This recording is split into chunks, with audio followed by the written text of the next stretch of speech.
Okay, my name is Martha Dunn. I came to the United States in 1956, I believe, and I am not a war bride. I want to stress that because every time they hear me, they want to know, are you a war bride? And no, I am not. I came on my own steam. It took me a whole year to save up enough money to come here. So I just want to get that out of the way, because it annoys the heck out of me when they absolutely, because I am German, they assume that I am a war bride, I was nowhere near an American soldier after I was in the prisoner camp. After that I was in the French zone when I finally found home. But so, like I say, let's not associate me with some of those other people. So anyway, I was, like I say, I was born in the Black Forest of Germany on the 6/4/25. So I'm pretty old by now. So if I kind of get stuck, you know why. So, okay, now, I don't know quite where to start with this thing right now. So let me look at it. Oh yeah, these are all the things that I knew nothing about, which is great. I mean, they did a really, really good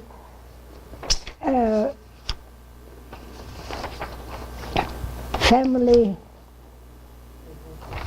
I didn't even know that they had all those many pictures of my family, but they came out of my book, I guess. But anyhow, so like I say, I was born in...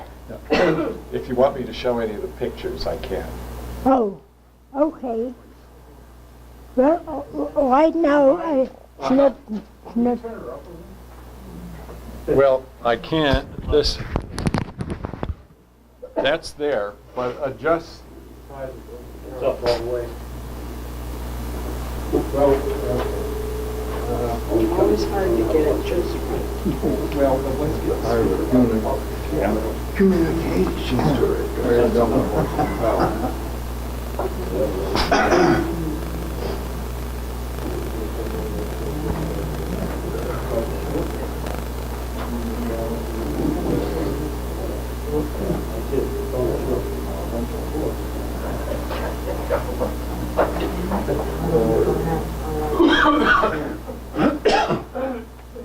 Okay? Okay. Now, I lived in this little town in Germany, in the Black Forest, until I was about 16 years old. And after that, I left home, went to Bavaria and Austria for my nurse's training, but first I had to go to what they used to call Arbeitsdienst, because I wasn't old enough for nurse's training. So I had to go there for about a year or so, and after that they tried to make me a leader, and I kind of fudged it. I didn't do it. I mean, I sort of, they didn't want me after I told them what I know. Of course, I couldn't say anything against the Nazis or anything like that, but I could just pretend that I don't know what the heck I'm talking about. So they didn't make me a leader. And I just told them I want, so then I had to go to some head honcho somewhere and to explain why. And I said, my father was a medic in the First World War, and I want to follow his footsteps. That's all. That's what I want. I want to be a nurse, and then they let it go at that. They thought I was going to work for the right cause anyway, whatever. So anyway, I went to nurses training, first in Vienna, and then I was sent to Bavaria for the physiotherapy. Turn this off. Why don't we try just holding that. Okay. Is that better? Okay. Okay. So anyway, then I went to nurses training in Bavaria for physiotherapy, and then and all the extra stuff that I needed to be certified. And then after that, I was sent back to Vienna, and that's where I stayed until the end of the war. And I had a great time there. I was busy starting at 6 o'clock in the morning with exercising the guys who could exercise, and then go from there, and then go back into nursing and doing my nursing duty and stuff like that. And anyway, I had a great time, and I had very good comrades, so that made a great big difference too. And so my boss was very good too. That makes also a big difference. So, but anyway, then toward the end of the war, we got all kinds of wounded troops. By that time, they were fighting in Hungary, and we had a lot of those wounded soldiers come in right from the battlefields and into our hospitals. And that's when I caught typhus fever, or whatever you call it. We call it typhus back home. And I was sent into a hospital for that. And then I was sort of like more or less unconscious most of the time because of that. And when I finally came to, Vienna had fallen, and the war was over, except for the Russians being there, which was not so good. And so anyway, but I was, oh yes, and then I was chucked out of the hospital, not because they wanted me to, I wasn't ready, but somebody apparently wanted to make some points with the Russians and reported that there was a German there in that hospital, and so they could not keep me there. And so even though I wasn't quite ready to leave, I had to go. And so I went into Vienna, and oh my God, when I got out of the train, it was just a throng of people. And they were mothers, mostly mothers, and children that were running away from the Russians. So you couldn't even get anywhere. You had to kind of fight your way through the streets. And of course, but anyway, and then toward the end of the day, I needed to find a safe place to stay to hide for the night. And I saw some park that I knew about that had that great wheel, Riesenrad they called it. And so I thought, well, I'm going to make it there. And so I did, and then I found a bush that I was going to hide under for the night. And,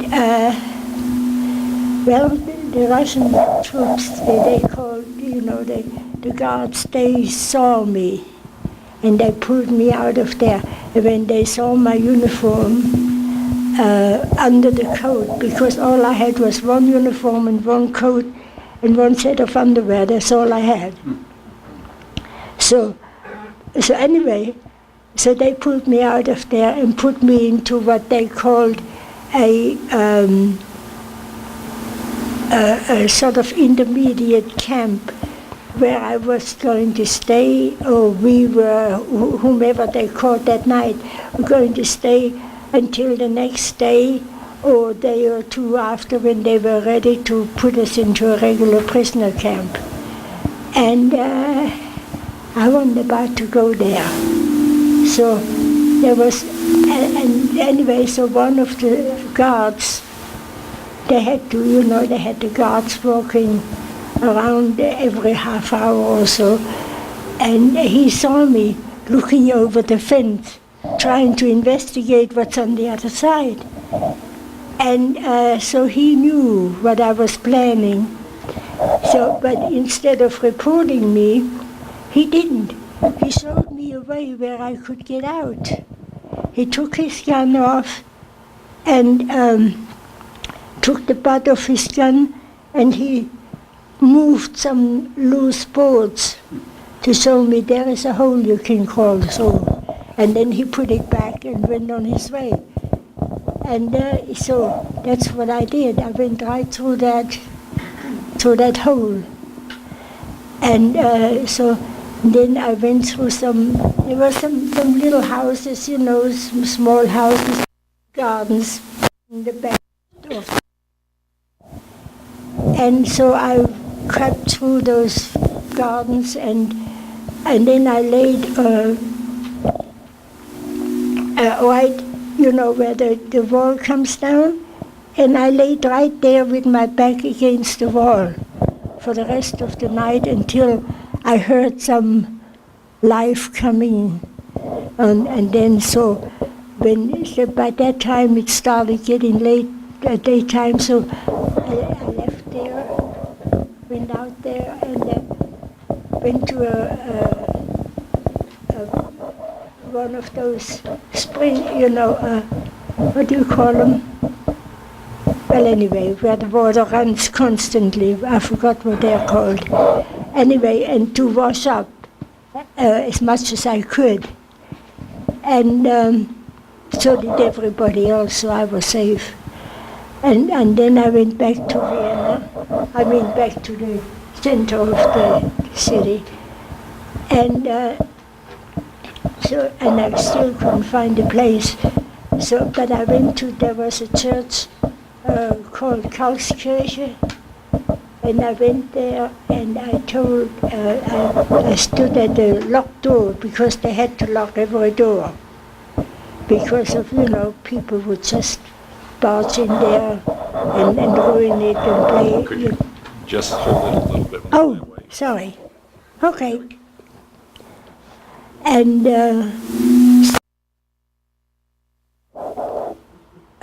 I stood there, and I thank God for helping me escape from that prisoner camp thing. And I said, but I also need some more help, because I am lost in this place. And so as I turned, I saw two Red Cross nurses sitting on a bench. And I started running towards them. I thought it was an apparition of some kind, And I ran before it would disappear. And they were actually people from Vienna. And one lived very close by. And she offered to take me, well, both of them offered to take me to their home. But I went with the one that was just a few blocks away from where we were, where I met them. And so anyhow, so that's so she took me home with her, and then she talked to her mother away from me. You know, I was standing outside the door, and so, and then the mother, of course, you know, oh yes, could bring her in, you know, and so that's where I stayed for a week, and they saved me from the street. I mean, literally picked me off the street, and so, and then they, of course, they knew where all the places I had to go to try and find any passports and things that I needed to leave the city. And so they knew all those places, and they, you know, so, but wherever I went, it didn't make any difference. I couldn't get anywhere. And then finally I went to the city hall to go, and I had to face the Russian commandant, and so, and I was getting nervous like crazy, but anyway, but for some reason or other, it was 12 o'clock by that time, and he decided that's enough for today, and he left. So was saved from that guy, but I didn't know where to go after that. So I just finally broke down, and I stood in a corner and I cried.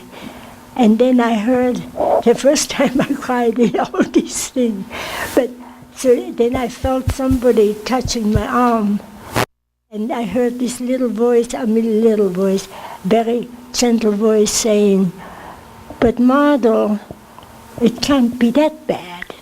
You know, Mardel, it can't be that bad. And I said, yes, it is, you know. And so he said, okay, now I know. And he said, so I had to tell him, you know, I told him a little bit why I was crying and why I was there. And he said, oh, I know, it's just the person you want to see. And he said, okay. So he took me, and he took me to the newly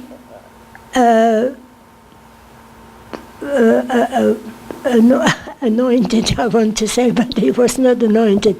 But anyway, he was the new, eventually the new mayor, first he was the new mayor of the Russian area in Vienna. And then after, later on, he became the head of the Russian, head of the Austrian country when it was freed from the Russians. And but anyway, so they had a conference in there, and so this young man, he just stood there and he said, Herr Renner, you want to listen to this girl? Oh, I start crying now, that's stupid. But anyway, she has something to say.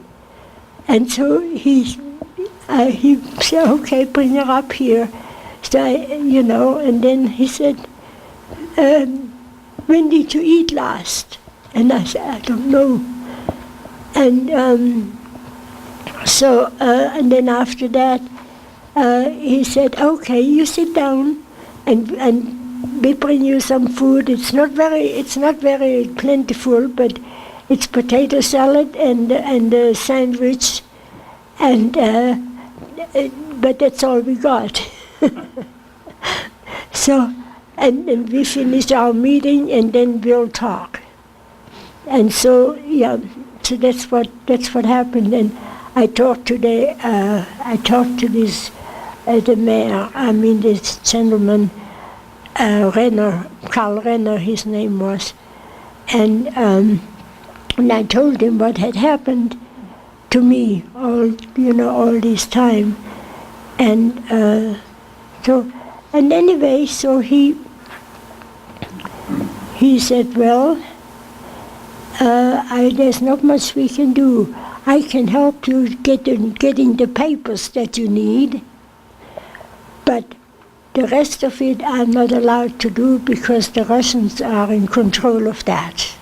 You know, to leave the city. I wasn't allowed to leave the city. So anyhow, but however, after that, I got everything I needed. They even gave me some Austrian marks. I got some clothes. They were not very good because they were in the basement that somebody just threw in there, sort of thing. But they were clothes. And so I went back very happily to my saviors, you know, to those people who, and I said, okay, now I need to wash all this stuff. And they took me down to the basement, and, you know, and they had some soap, and I could wash all that stuff and mend the holes that needed to be mended and stuff like that.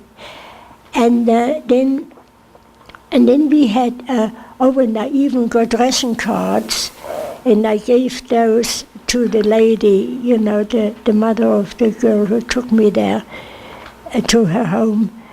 And she took she knew I wanted to get out of the city, okay? And so the first thing she did was buy things that I would stay well for any length of time. And then after that, I said, okay, that's all. I don't need any more than that because I don't know how far I am going to get once I'm out of the city, if I get out there. So anyhow, so that's what happened was, and then her daughter who brought me to her home, eventually I was there for about a week. And then she took me to the railroad station, which wasn't terribly far away, and the only railroad station in the city, I believe, that was still working somewhat, or they had repaired one or the other. And we left at 4 o'clock in the morning to get to the station because the only train left at 6, so we had to be there for that. And when we got there, you're not going to respond to that name, or those names. So, and then, the medic, the American medic stood there, and there was a lady, a nurse also, was there. She was bringing supplies, and they heard all this going on. You know, they heard me raising my voice and talking very, very strongly. And and I told them, I said, now listen, we are volunteers. We want to help you.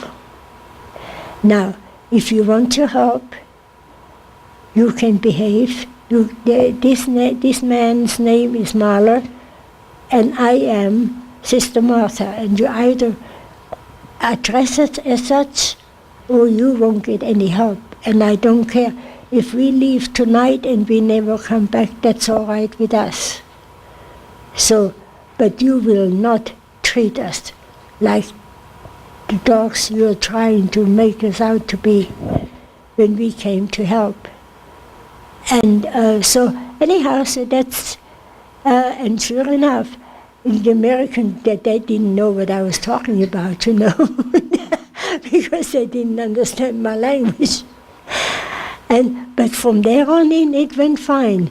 I came in the next morning, and not one of them would use a bad name to call for help. And that was, that was great. I thought, you can do something right. So anyway, things went fine from there on in.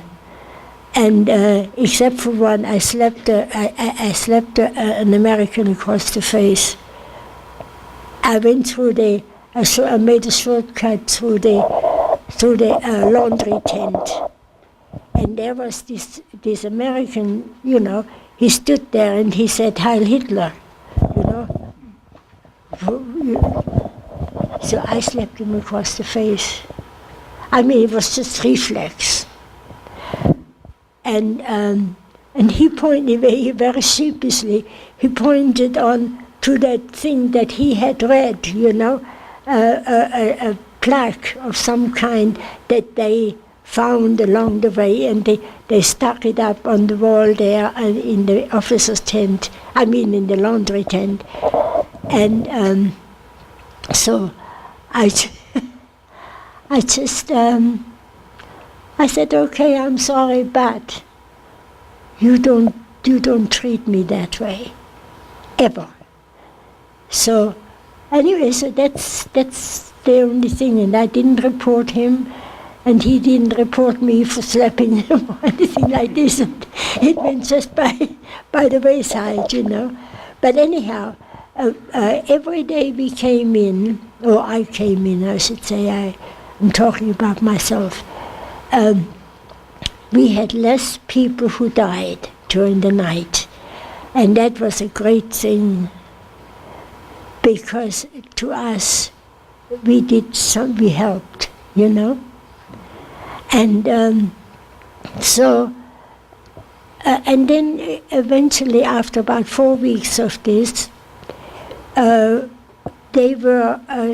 Americans put down their mass unit, and they told us, of course the commandant told us ahead of time, that they were, they were closing up.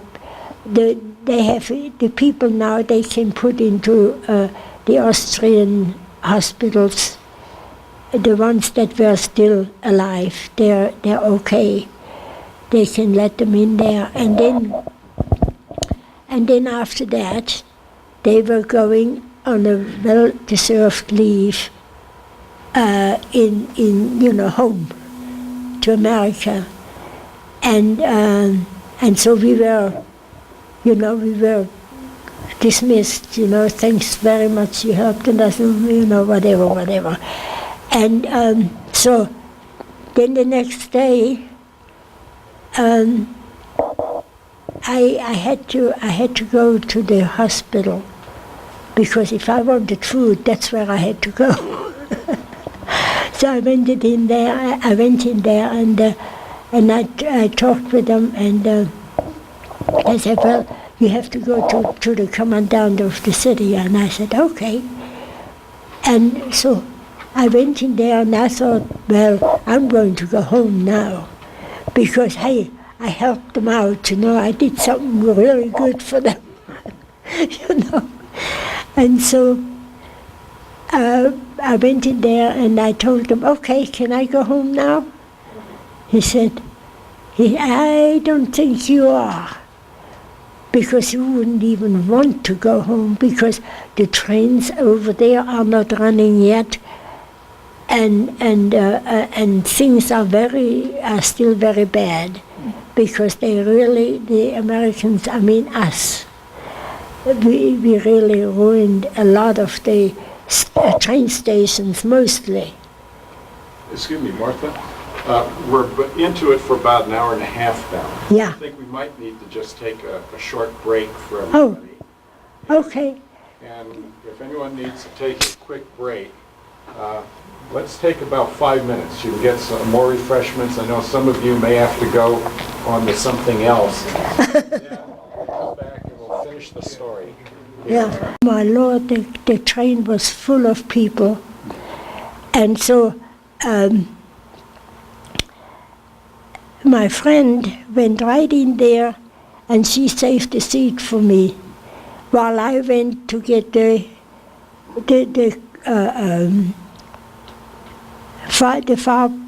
pass to go, go on the train. And of course I had no permit to leave the city, period. But I talked the guard who was standing there, I talked him into letting me go ahead of it by just lying through my teeth.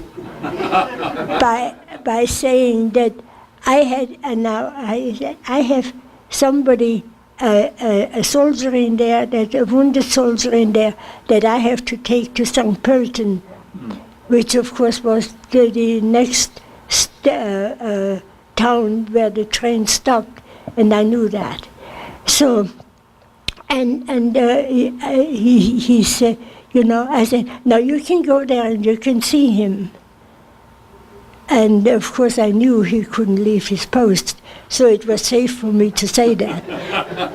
So anyway, so that's, and the other people, and then, so he took me to that special place, where I could buy a ticket, and I, very wisely, I got a return ticket because I was supposed to transport this person to St. Pölten and then come right back. So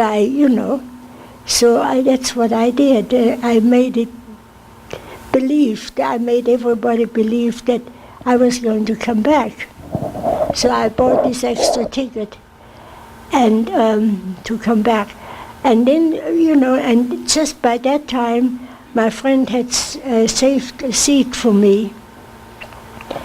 And the train was just about moving out by the time I finally found my way there.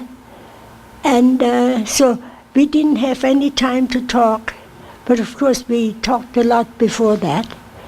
And then I got in the seat and she got out of the seat and the train took off, and all the way to St. Pölten.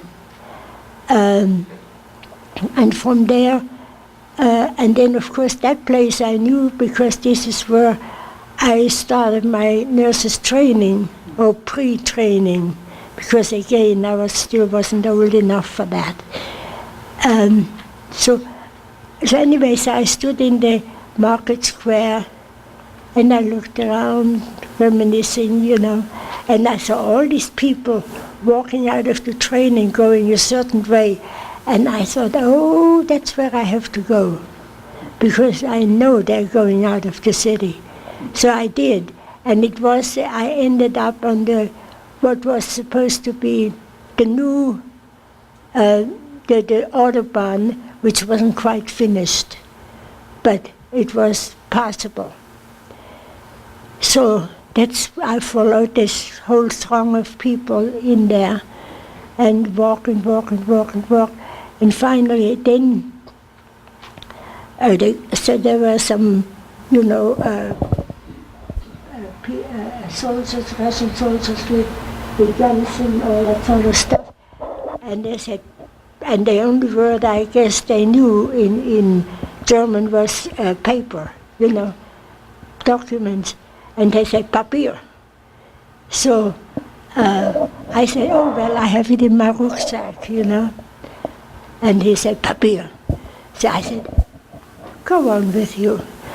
Just sort of like this, very gently, And before I knew it, he turned, and he was by that time looking at some other soldiers, that were on the run.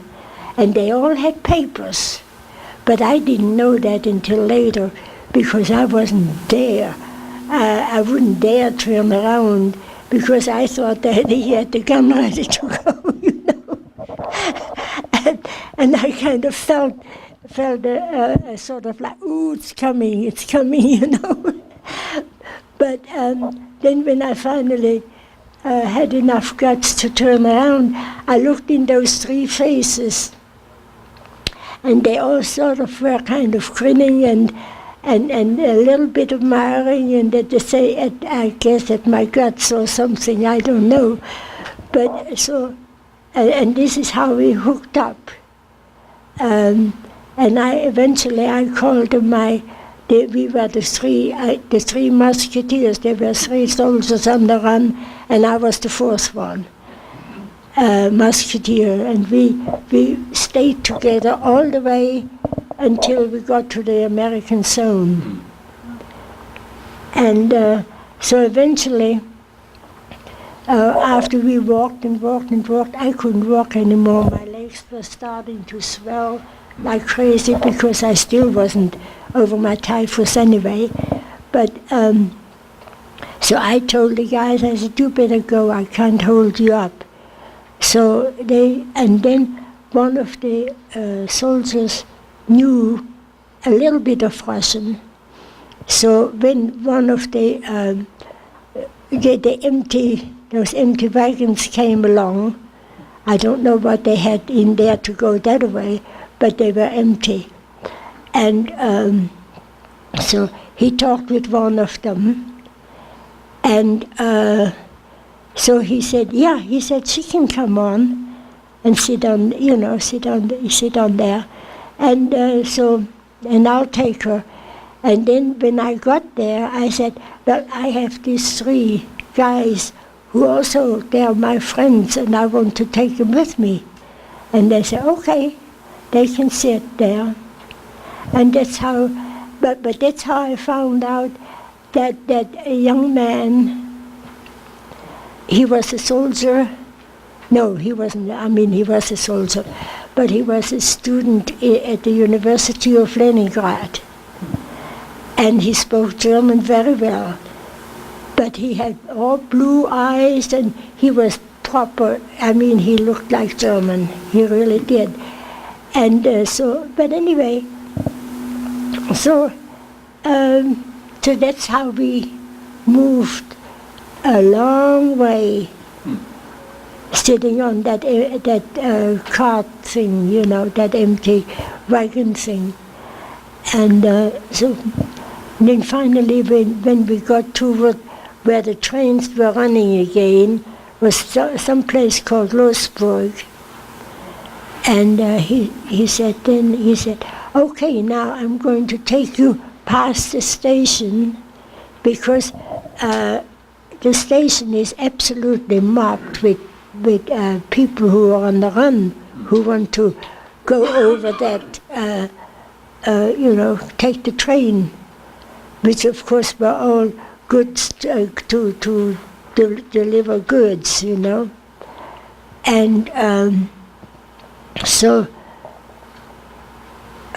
then, where was I? Oh yeah, he said, I take you past it now. You should stay here on this side, because the other side is going to be mobbed. So stay on this side where I drop you off, and then all you have to do is run down there and go over there, climb up, and go over into the train, into those wagons. Yeah, we hit a coal wagon, an empty coal wagon.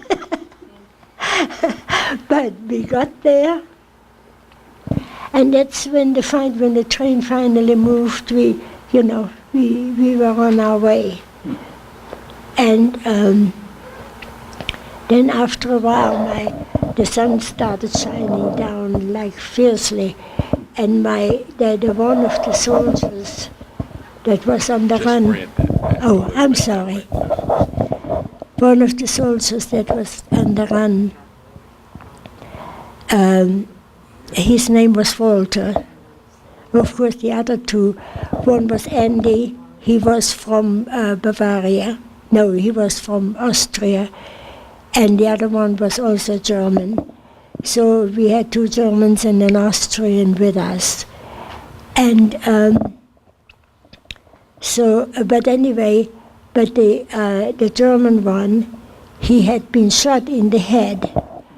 And then the sun was so hot, and he fainted on me. And I had nothing much to give him, only what the nuns gave me for emergencies. So I gave him, what I had, a part of what I had, and but we couldn't. I couldn't give them anything else, because if I would have brought out food, we would have been mobbed because everybody was hungry. So, but anyway, I cleaned up the wound as much as I could with all the supplies the nuns gave me. And so he came to and he was all right. And then I covered it up, with so that the coal dust didn't get in there anymore. And so anyway, that's how we got hours and hours later, and we were at the last station on the Russian zone. And there was just a mile or so between that station, and I forgot its name. I can even see it, but I can't quite read it, But it was, anyway, I was guessing at the name actually, what it sort of sounded like. And so we went there, and we went to the station, and we talked to the station master. And he must have been at one time a soldier, because he was just ready to help us.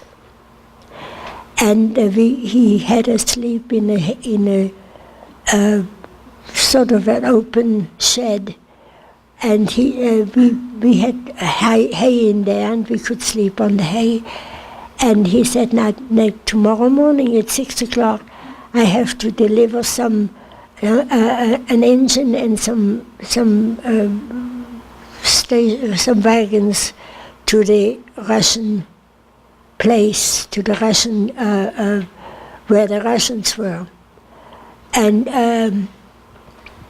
he so be ready at 6 o'clock, and I'll take you there, but I have to let you off about a mile earlier, because I'm not allowed to take any passengers, So anyway, that's what he did, and that's how we got to the Russian border. There was the River Enns was there, going into the Danube right over there, and that's where he let us out, and we had to just walk about a mile or so to get there. And of course, by that time there were thousands of people, or at least it seemed like thousands of people, waiting the same thing as we were going to wait to get across to the American side. And so it was just, we were just investigating, just, looking around, and then I brought out some food that those friends of mine in Vienna gave me, and I started, okay, let's, and we had picked up some empty cans that open, they were opened, and people had eaten the stuff that was in there, and we just washed them out along the way somewhere in some wherever we found water, and so they were about as clean as we could make them, and that's where we heated up the food I had, and then there was a woman with her about 10, 12-year-old son, who sort of like she, put her nose in it, and so I gave the little boy some food. I didn't give her any, but I gave the little boy some food. He was about 10, 12 years old, and so then some officer, a Russian officer, came by, and he saw my uniform, and he said his boss, the commandant, needs a nurse.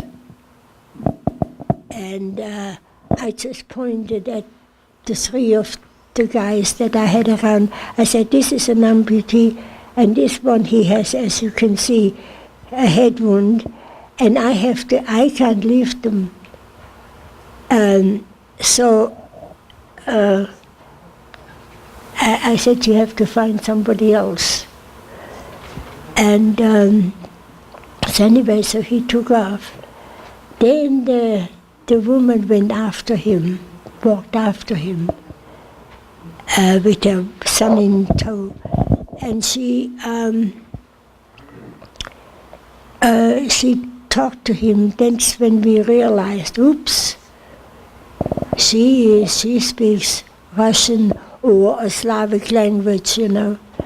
So we knew that we better watch out for her, you know. So, but anyhow, so he came back. Sure enough, that officer came back later and took me in tow. And and I said, I'm not going to go without my friends. So, oh, they can come too. And what it really turned out to be was we were invited to eat whatever food there was, chicken and something, whatever. And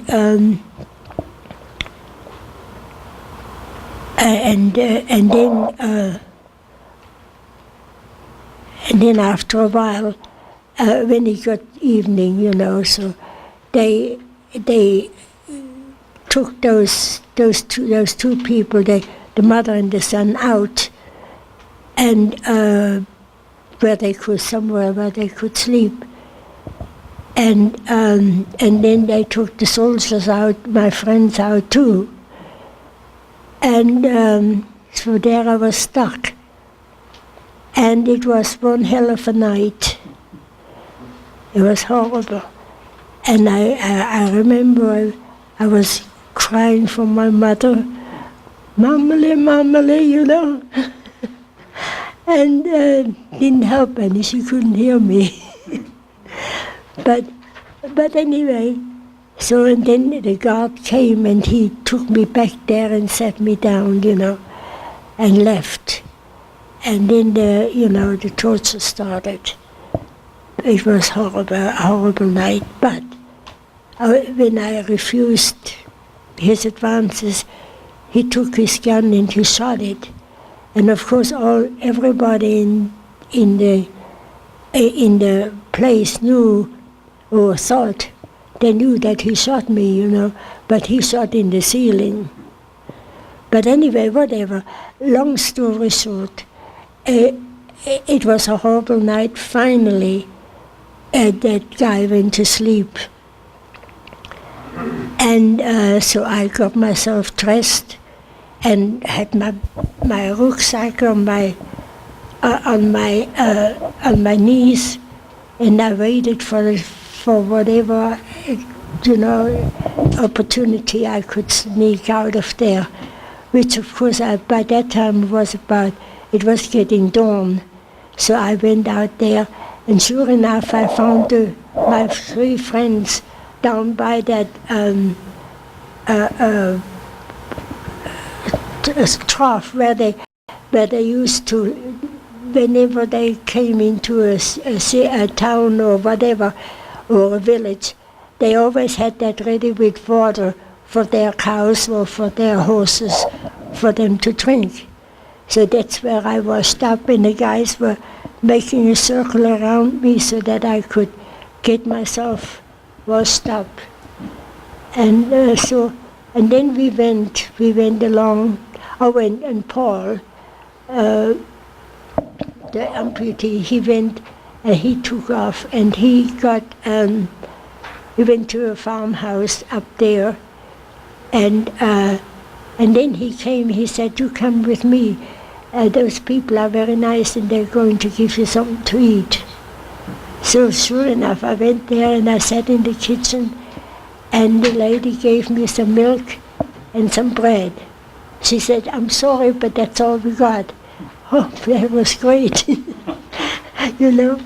So, and then afterwards, we joined up with with the other people, and we went, with the other two guys, and then we went up to the river to see what's there, and of course there were still the throngs of people, and so anyhow, and then came this woman, and the one that sold me for a meal in the bed, and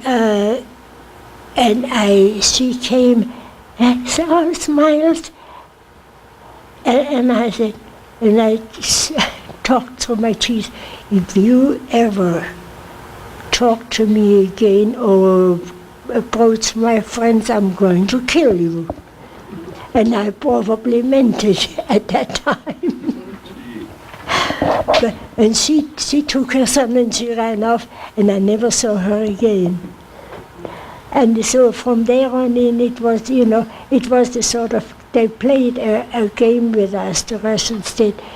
They sent somebody up there to the center of the bridge where the demarcation line was, and they come back and they say, no, they don't want you over there.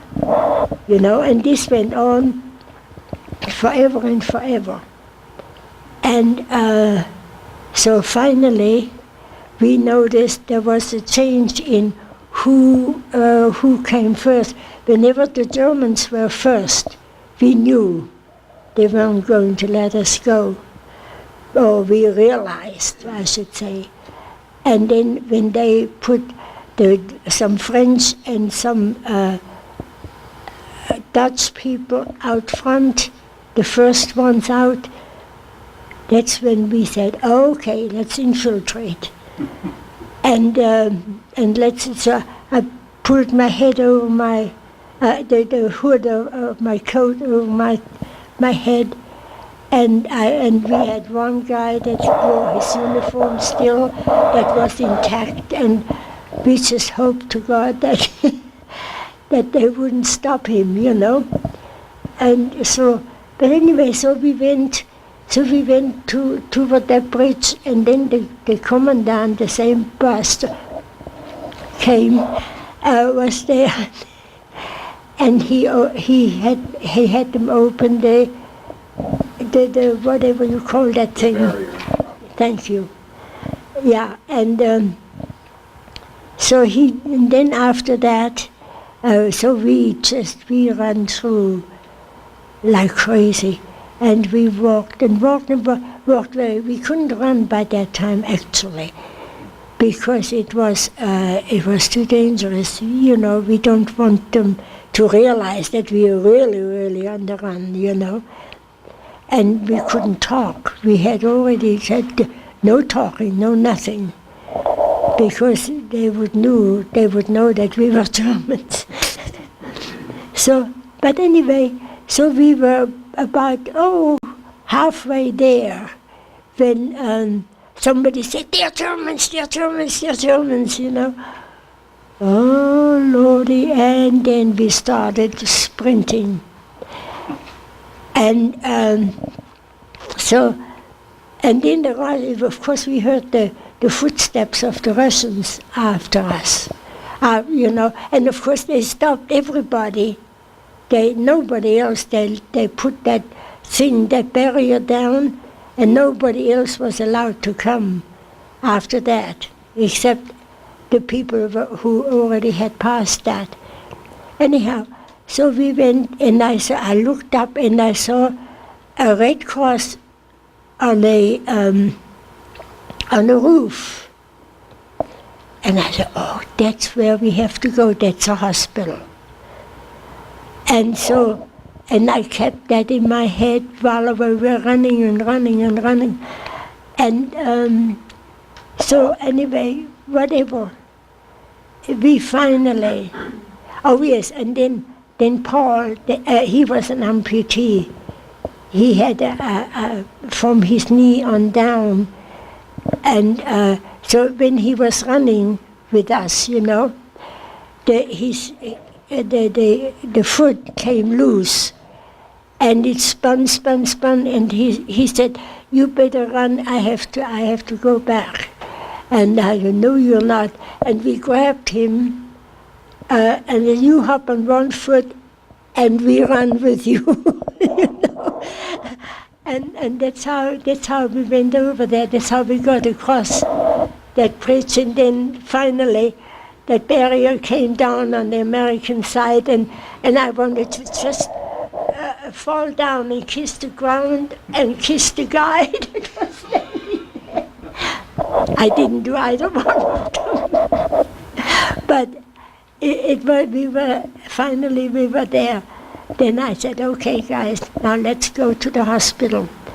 You have to have your head looked at, and you have got to have your foot repaired, so let's go there. And of course, by the time we got there were throngs of people milling around in front of that hospital. And there was a couple of American guides and guards, and an Austrian. And so the Austrian guy told those people, we are not allowed to take anybody in. This is a hospital, but it is also a prisoner camp. And once you're in here, you can't get out, so we can't take you in. We wouldn't have the facilities anyway. So, and then little by little they left, and I held on to my guys, and I said, we are going to stay, because I opened my coat and I have my uniform under there. And I said, we are going to stay. Don't you move. And then, then Andy, the Austrian who came from the mountains, the Alps, originally, you know, and he came, he said, no, I'm not going to go in there, I want to go home. Well, he was so close, you know, so he decided, we decided, well, okay, you can go, we let you go, but be careful. Don't talk to anybody unless you're very sure you talk to the right people. And so anyway, so we wished him good luck and said our goodbyes, and we went back to the hospital, you know, and waited there. And so anyway, so finally, this fellow, he looked at me, this Austrian guard. He looked at me and he looked at me, and then he walked up to us, to the three of us that were now, and he said, Sister Martha, we thought you were dead. And I said, well, I'm close to it by now, but I'm still here, you know. And so he had been I don't remember, a sergeant of some kind, a Feldwebel we called him, you know, in the army, and he was assigned to our hospital at one time or another, and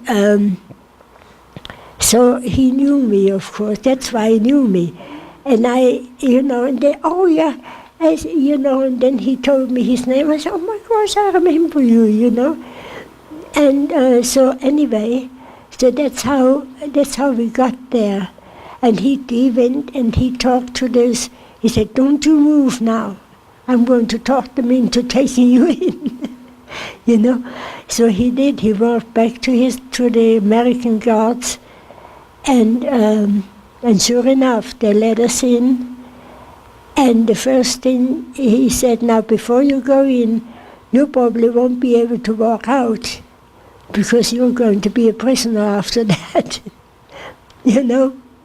So, well, right now, we were happy to be prisoner of anybody, as long as it was on the other side, you know. And so we got in there, and the first thing they did, they feed us. I don't remember what it was. It was some beans and something else, whatever it was. And so anyway, and then of course we were sent to the commandant, and the two German people, they were taken into the hospital because they knew they had to take care of him, and they knew had to take care of the foot of the other guy. So they took him in, and then they sent me to the doctor, the head doctor, who was Austrian, and then after that I was taken by in a jeep with two guys sitting on the back of it with bayonets on their guns, like I was a real bad guy, And they took me to the city hall, and there I was taken to the commandant, who obviously was a German American because he spoke the language fairly well. So and then he told me, he said he asked, are you a member of the are you a member of the Red Cross? I said yes. Well, you're a prisoner of the Americans. And I said, no. I said, did you ever, and I pulled that thing out, and I said, did you ever read the Geneva Convention? I am not supposed to be taken prisoner. And so he said, okay, I can intern you, but you stay here, and you do whatever work I tell you to do. Is that okay with you? And so anyway, so that was that. And then but I wasn't taken into the hospital as such because I came from the other side. So they gave me private quarters, very close to the hospital, and there was a little old lady who was forced, she wasn't asked, she was forced to take me in. And why or how they did that, I don't know, but that's what they did. And so there I was with that lady for, all in all, it turned out to be about 5 or so weeks. But anyway, but every morning I had to come to the hospital at 6 o'clock in the morning and report there. And of course they fed me there, but they didn't let me work. Oh, they took a bath. They gave me a bath before I did that even. And why, I don't know, they had a nurse watching me while I take a bath. I don't know what they thought I was going to do. I was going to drown myself, I don't know. But whatever, and she didn't explain anything. She just sat there and she talked to me, just regular everyday talk. So anyhow, but whatever, so this is how, and then I had to, so like I say, I had to report every morning at 6 o'clock, and just after that, just hang around, no work. Because I guess they didn't know if I was contaminated or, you never know. So anyway, and then the lady, the little old lady, she was the sweetest thing, and she told me so many things that she saw that were happening toward the end of the war when the Russians started moving in, and there was the fighting going on, and there was a concentration camp close by called Mauthausen. You probably heard of it at one time or another. And so they needed, apparently they needed help. they had so many of those people that were left behind to die without food, without medication, without anything. They were just left there when the able-bodied people, or so-called able-bodied people, left with the troops, and they really force-marched them. And when they couldn't walk anymore, they just shoved them on the side, either stabbed them if they were bad enough, if the guards were bad enough, and kicked them in the gutter, and told the townspeople who were standing there trying to give those people some food. And they said, bury them, take care of them. And so this is how the lady told me about that the way they left, and then of course, and then you see we found, oh yes, and then the next day the doctor, the Austrian doctor who was kind of in charge of the hospital, he called me in and he said, now listen, now I'm worried, how do you feel about Jews? I said, never met one. I don't know anything about them. And and I said, well, how do you feel about helping them? I said, listen, I was brought up. My father was a medic, and he was a medic all his life. Whenever there was something in the little town that we lived in that needed to be done, he was there. So I said, I learned to help people from the very start as I grew up. So I said, I have no feelings about helping anybody. So then he said, okay, now.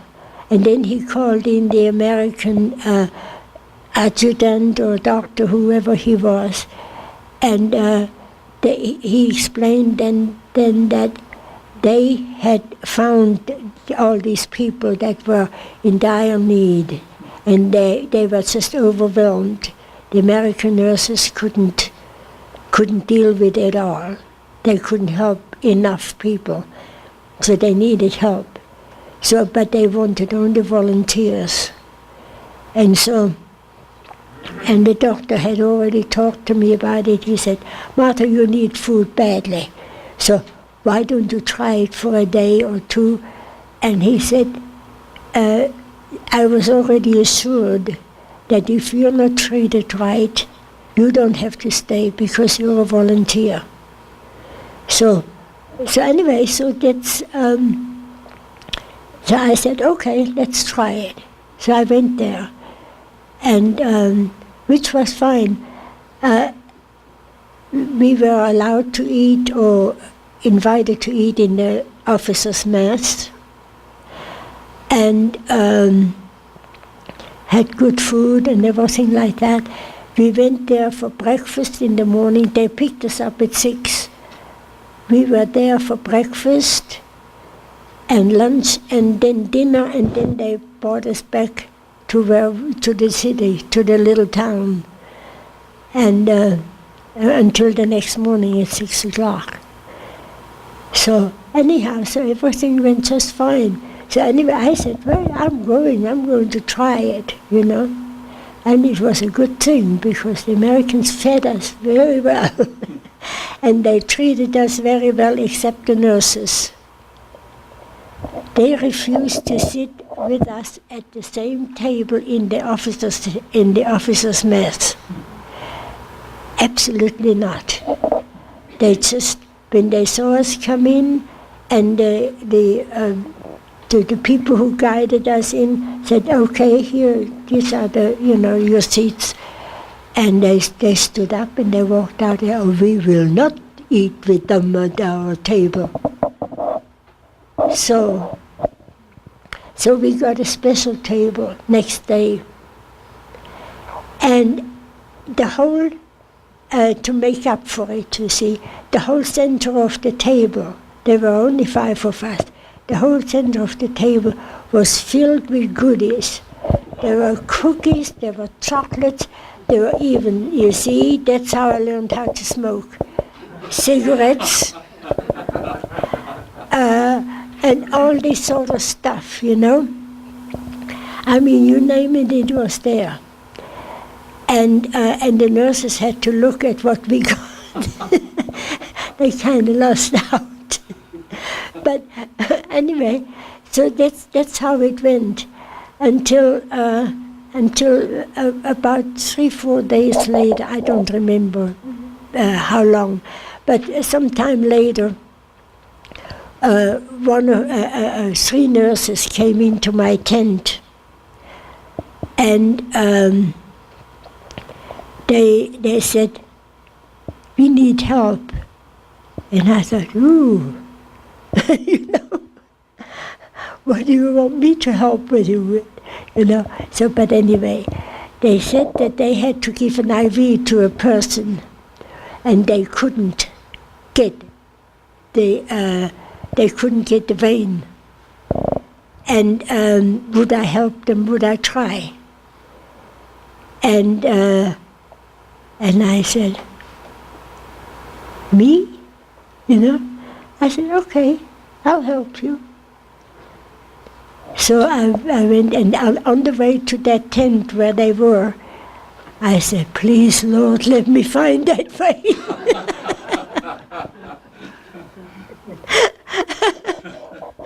I was desperate by that time. I wanted to sew them up, you know. So anyhow, so there he was, and sure enough, there his arm was, I mean, both of them, they were just absolutely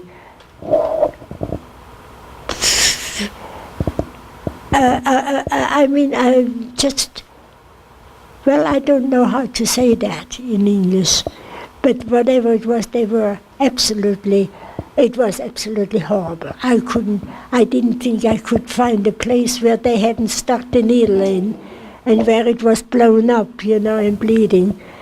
And so anyway, so I did. I went ahead and did my thing, and looked at both arms, and I found one that I think maybe I can do that. So I said, please, Lord. and then, you know, and I stuck the needle in. Oh, would you believe it? The first stick, and I got it.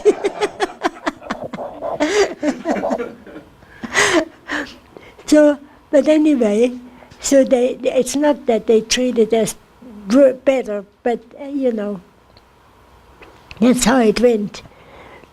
And but at least they didn't refuse or use bad language against us or anything like that, you know. So, but anyway, so that's how it went, and we were perfectly all right after that. And so, you know, the doctor said, well, you want to report them? You want to report the nurses? And I said, no. I said, why? Doesn't help any. Because that's how they feel, so that's how they feel, you know. It's all the same to me.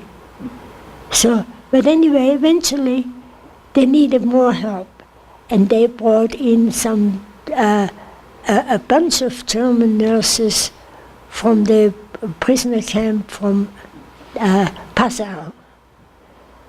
And so, and then what happened was, the doctor called us into his office, and he said, okay, now, we need that help, and we need those nurses, but we do not want you to associate with them, because they locked, they closed them off where they were.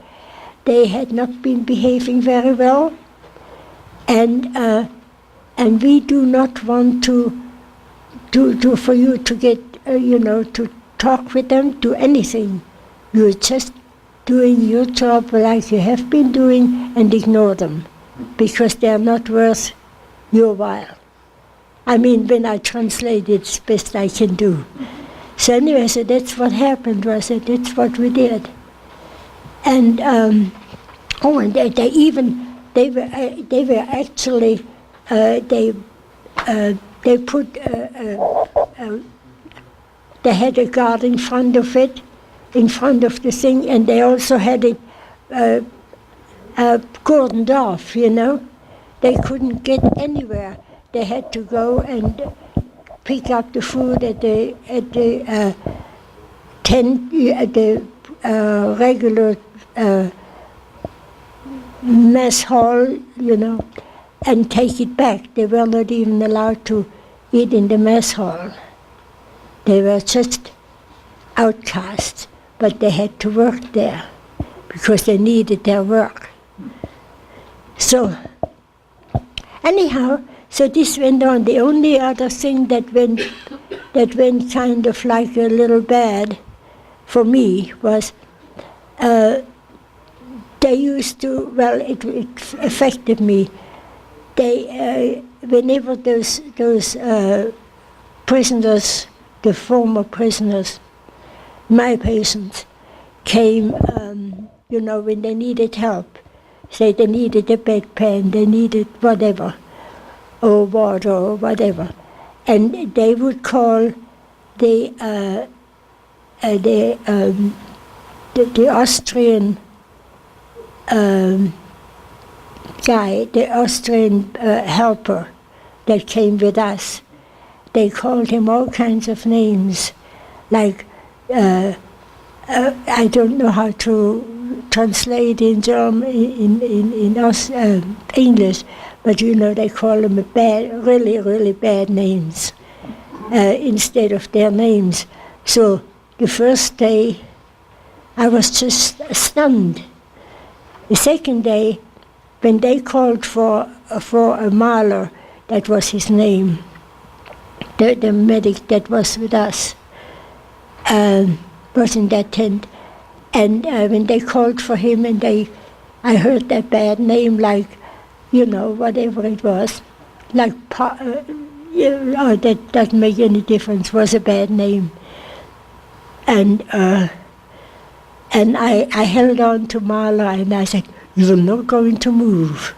Other than that, I grew up with all these stories all my life, and my mother would tell them at various stages, and this story, and it took me a long time before I could always piece it together to know the sequence of things. And my mother-in-law, so my wife's mother, really encouraged they used to live very close together, really encouraged my mom to actually put it all down. And to be honest, when I was just in the process of editing her book, and is when I really first understood all the sequence, because I'd hear little snippets here of all these different things, but I didn't know how it all played together into one long journey. And so, yeah, it was really actually enjoyable to piece it all together. And we have this now also for, you know, future generations of our family, and that's what we really wanted to do. And you know, the kids have read it, and you know, basically everybody in the family, and so it's there just for, I guess, posterity. But I'm really glad and fortunate that she did take the time to put it all together. It was a long effort. So. Maybe would you want to just sure. ask Martha some questions, and we'll structure Sure. the remainder of the talk here. Yeah. So after your time then in you know, in the hospital there, I guess, how did you then get home to Schronberg, where you were? After I found who? How did you get home? Well, I just After you got released, right? after I didn't get released until I was actually in Bavaria for whatever reason, I don't know, but nobody ever asked me about it for my papers or nothing. I just went, and then so somehow or other, I just, you know, I walked into this place, a Red Cross place sort of thing, like a food kitchen type of thing, and because I didn't have any money yet, much money yet, and so they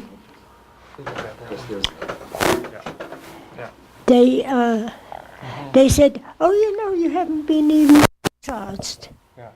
And I said, "Oh, I thought I was, because they told me I could go. But there's nothing official there." So anyway, so that's when the lady behind the desk, she started discharging me. And then I got some food. And that was in Munich, right? That was in Bad Tölz. Okay. And then how did you get from there to Schönberg? Well, mostly by train. By that time, the trains were mostly running. Well, there were some places where it wasn't that good, sort of rickety, but it still got us there. The only time that I had to walk was from a place called Oberndorf, through the forest, until I came to Sulgen and then Schönberg, my hometown. And that's where I had to walk. What were your first thoughts when you finally got to Schönberg? Well, What was your impression? I tell you, I stood there. You had to go down to the valley. And I stood there and I looked at it and I saw the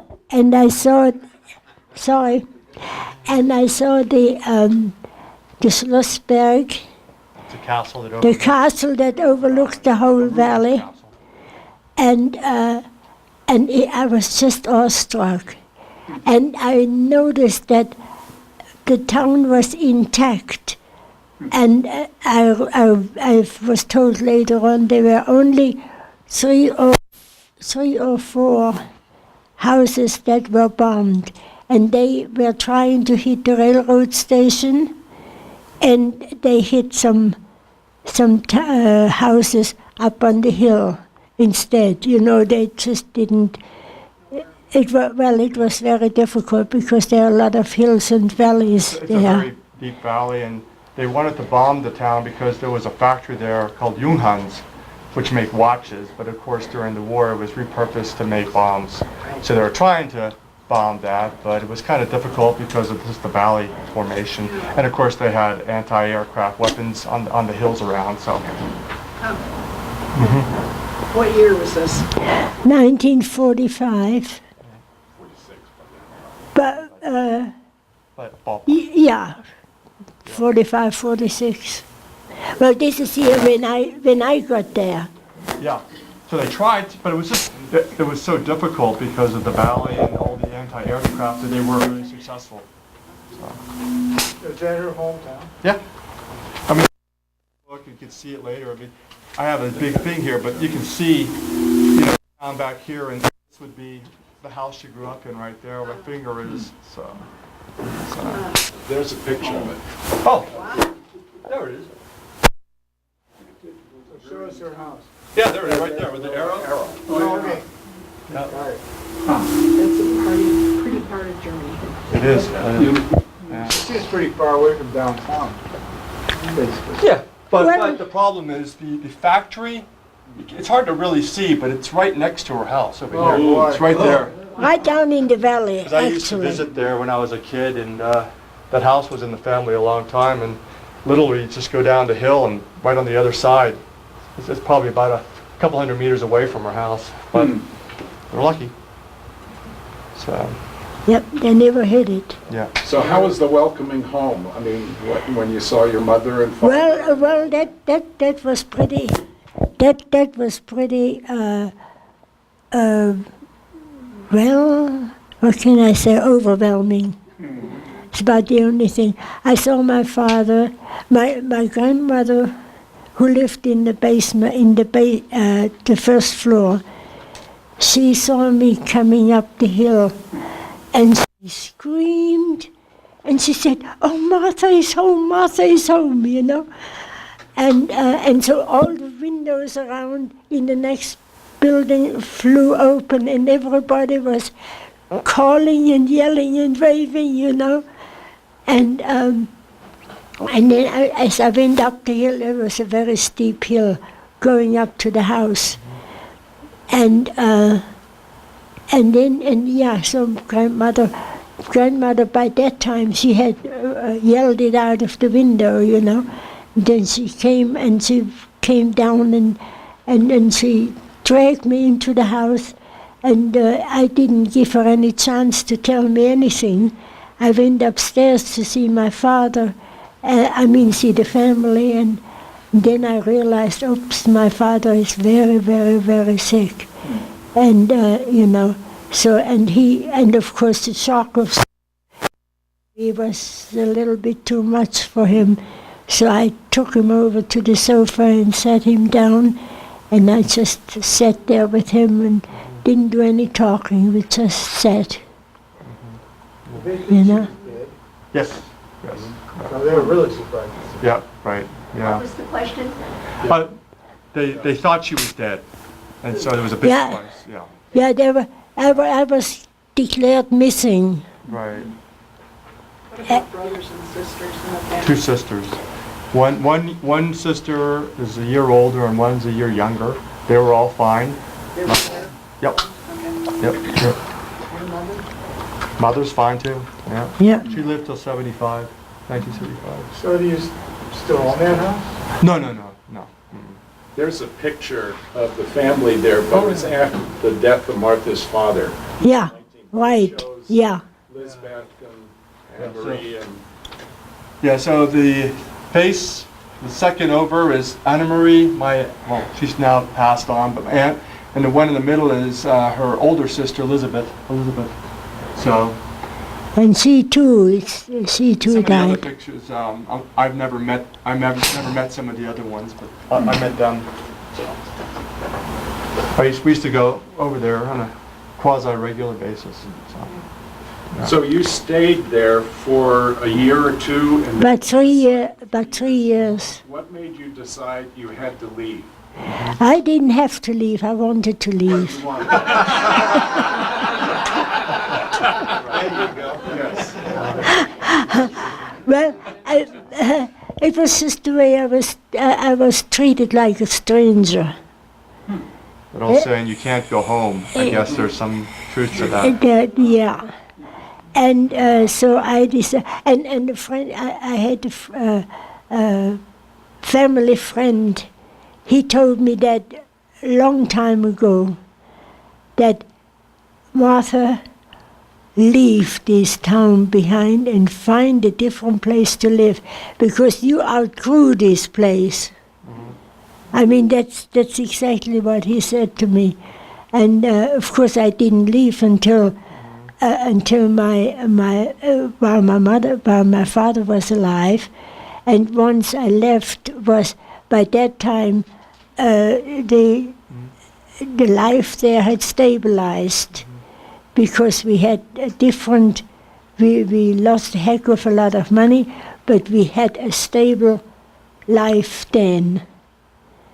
From 1948 on thing, we had a stable life, and then when Adenauer came in, he was a very good ruler. He wasn't a ruler, he was a, whatever you call him, I forgot. Leader, chancellor, yeah, thank you.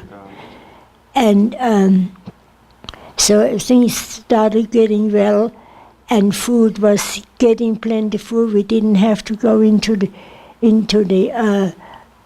valleys and the fountain, into the valleys and to find food. You know, They used to have to go, when we first got back, they'd just take suitcases and get on the train and go miles out into the various areas and offer to pick fruit or vegetables, and they would get to keep some and they'd put it in their suitcases and then walk back. Wow. Until things did start to stabilize.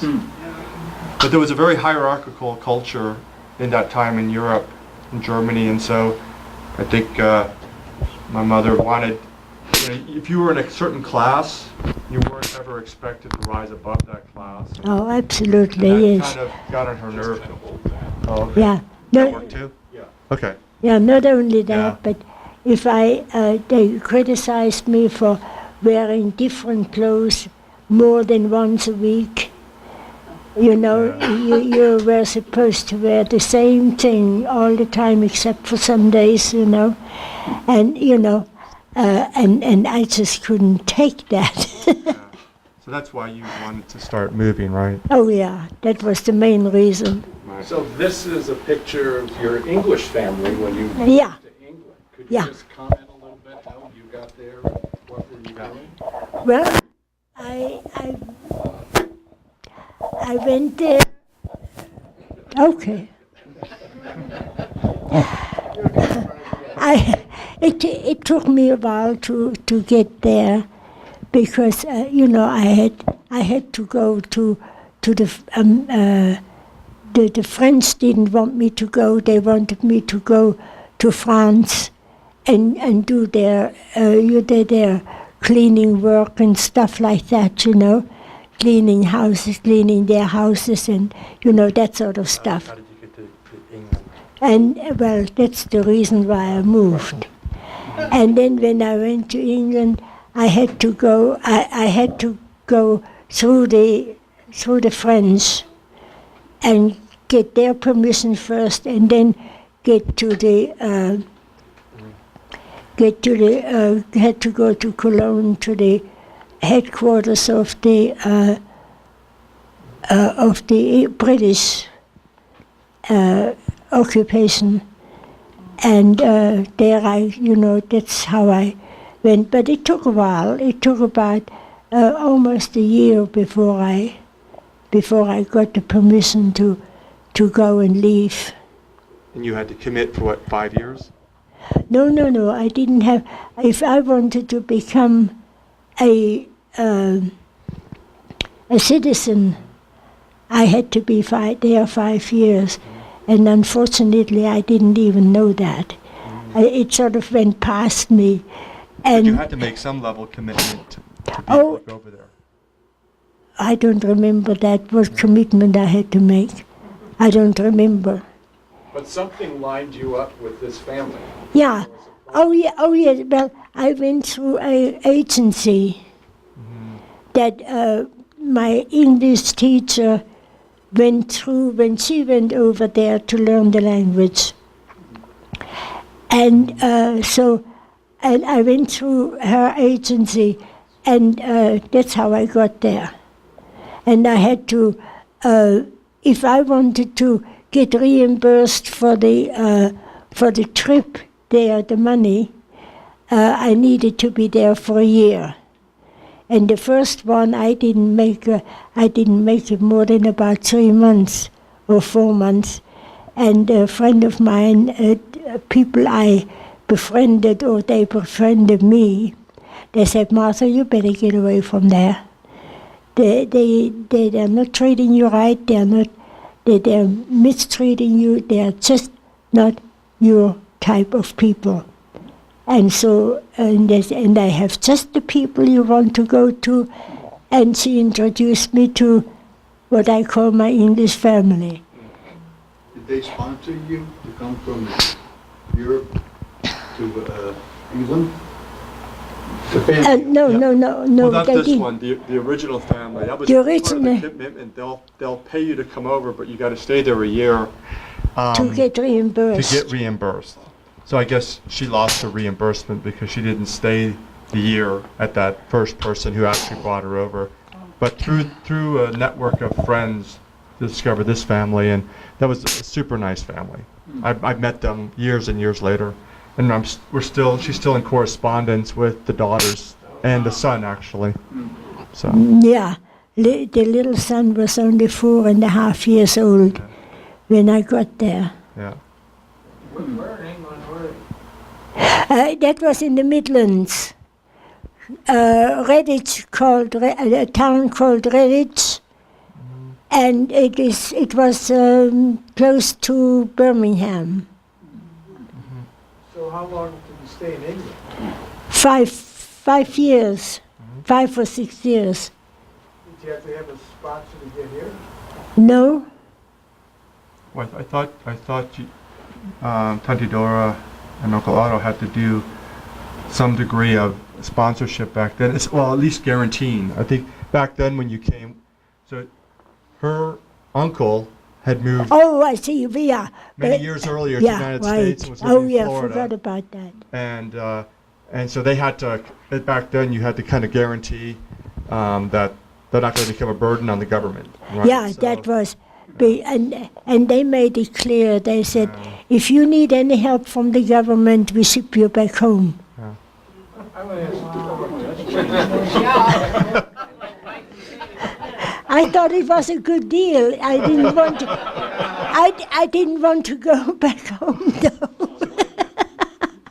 So when she got here, Wait, was she able to be a nurse? No, no. No. She- Oh, No, go ahead. Go ahead. they just disowned all my education, everything. Just whoof, and actually, literally pushed it off the table. Yeah. And so I had to start from scratch. You had a question right there? That was my question, yeah. is what role did your medical training play? Well, nothing, nothing at all, except for my experience, which helped me to progress faster. But you had to start over. I had to, oh yes, the whole thing. But for a year, I couldn't get a job because I didn't have the papers required. So in New York City. So I went to Connecticut. I was just lucky. I went back to the German consulate to get some answers. And they said, oh, we just talked with a gentleman today, and he works for, well, whatever it was, a big company, oil company. And he's looking for somebody who will nurse his wife in the house in Connecticut. And and I said, well, I'm going. You know. But what was, so I went there to talk with those people to Fairfield, Connecticut, and I talked with them, and I just, they were very, very, very well-to-do people. The lady's husband was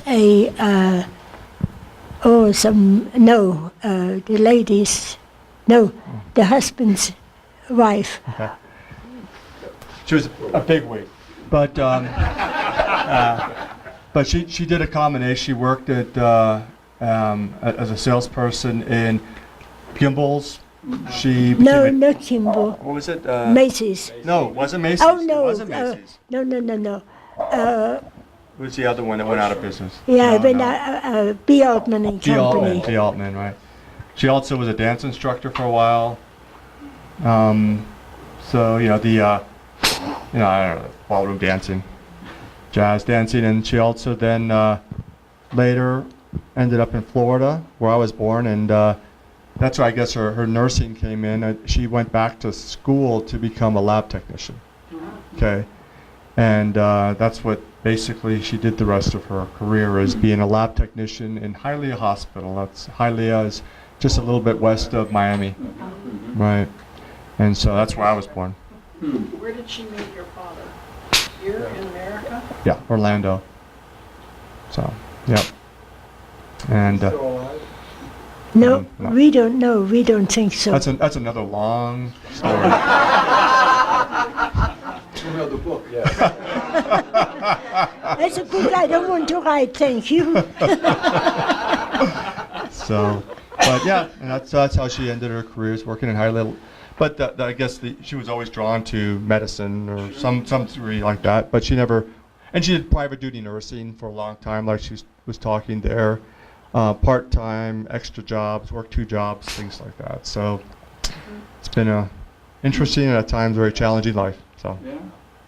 Aside from that, I have to say that put this in right now. The first patient I had, I knew, everybody knew that she was pretty much on her deathbed. But she wanted to go home to her little pink house, she said, to die there. And and that's when I offered to go with her out of the Highly Hospital. I went there with her, and that's where they took to this little fellow who was about 6 months old or 7 months old by that time. They took to him right away, and they wanted to adopt. They wanted to adopt him, and of course, consequently, they more or less adopted me too.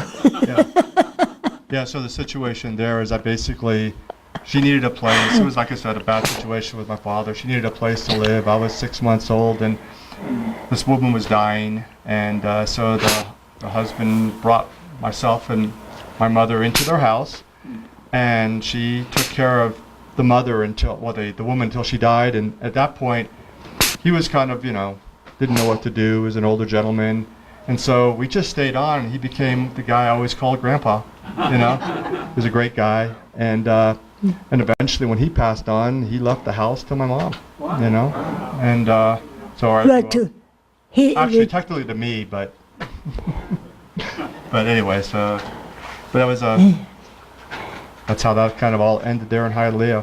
So and Martha, thank you so much, and Mark for sharing.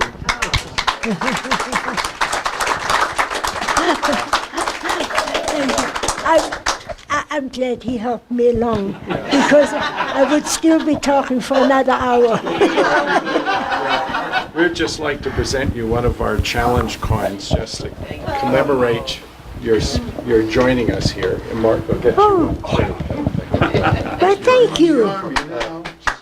Thank you. And again, I have copies of Martha's. This is the preface, kind of the introduction to her book. So if you'd like to really get a good heads up with the story, I have copies of it here. So thank you very much for joining us. Please.